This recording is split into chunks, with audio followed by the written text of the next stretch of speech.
पीर वाले दिन शाम को 5 बजे प्रेस कॉन्फ्रेंस करेगी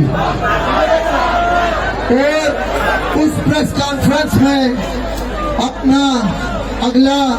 लाएअमल देगी, जो कि ट्रेन्स को, रेलवे ट्रैक्स को बंद करने का हो सकता है।